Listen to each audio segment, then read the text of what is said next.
Coucou les bouts de chou! Et si on lisait une histoire? Avant de commencer, n'hésitez pas à vous abonner.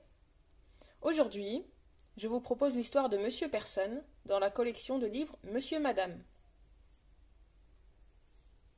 Bonjour! Voici Monsieur Heureux. Ce drôle de nom lui va très bien, car Monsieur Heureux est toujours heureux. L'histoire que je vais vous raconter ne parle pas vraiment de lui, mais de quelqu'un qu'il a rencontré. C'était le mois dernier. Ce jour-là, Monsieur Heureux revenait de chez Madame Bonheur, qui l'avait invité pour le thé. Il voulut d'abord attendre l'autobus, mais il faisait si beau qu'il décida de rentrer à pied. Et ce fut une très bonne idée. Vous voulez savoir pourquoi? Eh bien, je ne vous le dirai pas. Du moins, pas tout de suite. Monsieur Heureux sifflotait en marchant. Soudain, il entendit un bruit bizarre. Aussitôt, il s'arrêta. Le bruit recommença. Cela faisait comme si quelqu'un reniflait. Puis une grosse goutte d'eau tomba sur sa tête. C'est étrange, le ciel est tout bleu, songea-t-il en levant les yeux. C'est alors qu'il vit quelque chose d'incroyable. Vous ne devinerez jamais quoi. Sur la branche d'un arbre, il vit quelqu'un qui était là, mais qui n'y était pas. Oui, les deux à la fois. Je sais, cela peut paraître étrange, mais c'est la vérité. On pouvait voir à travers cette personne. Pourtant, cette personne pleurait de vraies larmes, de grosses larmes transparentes qui mouillaient Monsieur Heureux. « Qui êtes-vous » demanda ce dernier en s'approchant de l'arbre. Assis sur sa branche, sans y être vraiment assis, l'inconnu lui jeta un regard très triste, et très tristement répondit. « Moi, je suis personne. »« Personne? Mais tout le monde est quelqu'un, » s'étonna Monsieur Heureux. « Tout le monde, sauf moi, » soupira l'inconnu, et il recommença à pleurer. Monsieur Heureux se toucha la tête.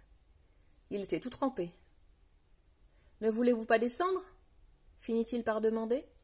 « Pourquoi pas » L'inconnu se laissa glisser de son perchoir. « D'où venez-vous » questionna Monsieur Heureux. « De nulle part » répondit Monsieur Personne, en soupirant à fendre l'âme. « Autrefois, j'étais quelqu'un, mais je ne me souviens plus qui, expliqua-t-il. Ou quoi, ajouta-t-il.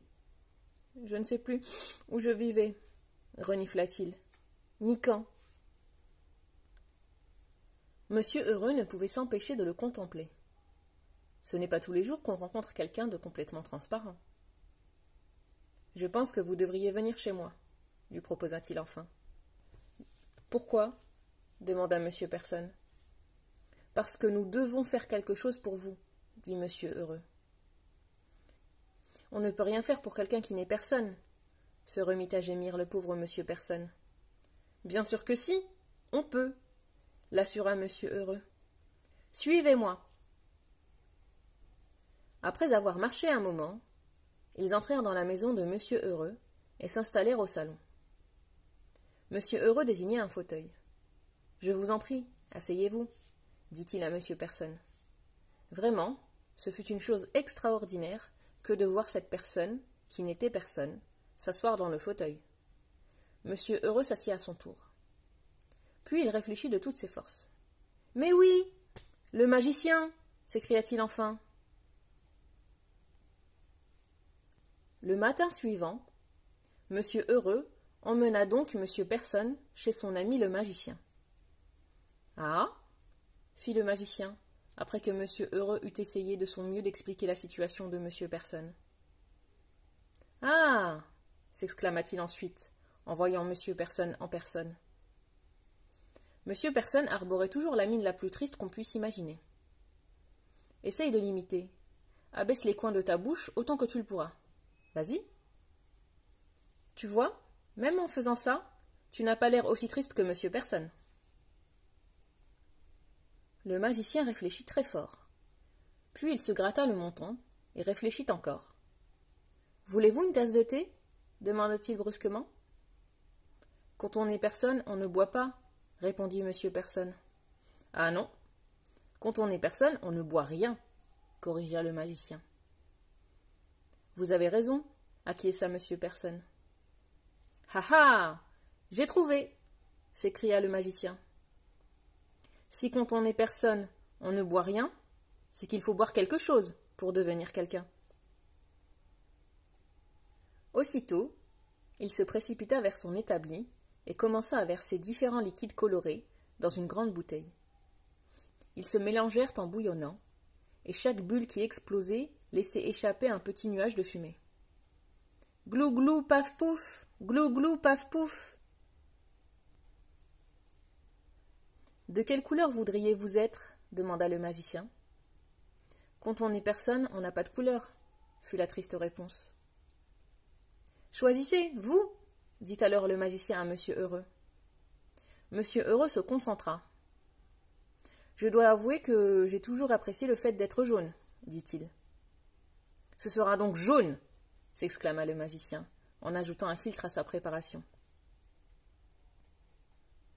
Alors, après un dernier nuage de fumée, le liquide devint tout jaune.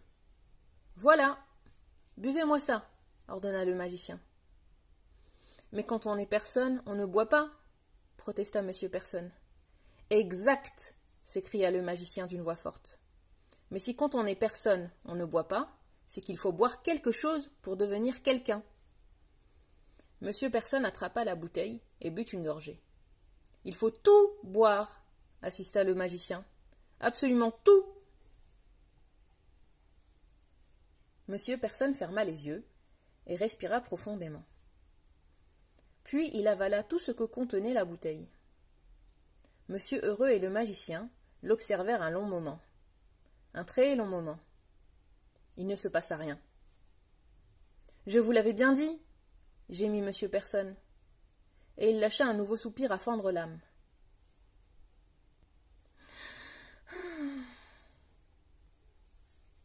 Mais, attendez une minute. Était-ce une illusion ou la réalité? Monsieur Heureux et le magicien regardaient les pieds de monsieur Personne. Oui, ils étaient bien en train de devenir jaunes. Tout à fait jaunes. Merveilleusement jaunes. Ensuite, ce fut au tour de ses jambes, puis autour de son corps, et de ses bras. Et son nez? Pourquoi son nez ne se colore-t-il pas? Demanda monsieur Heureux. Ils patientèrent, et patientèrent encore et encore. Rien ne se passa. Tout à coup, monsieur Personne éternua, et avec un bruit qui fit « tchoum pop !» Son nez devint tout jaune lui aussi. Oh, si vous aviez pu être là pour voir le visage de monsieur Personne. Le dessin de sa bouche s'inversa complètement, et ses coins se relevèrent très très haut. Ne vous l'avais-je pas dit? Gloussa monsieur Heureux. Dans la vie, tout le monde peut être quelqu'un. Et voilà les bouts de chou, c'est fini. Si vous avez aimé, n'hésitez pas à mettre un pouce vers le haut. À bientôt pour de nouvelles histoires.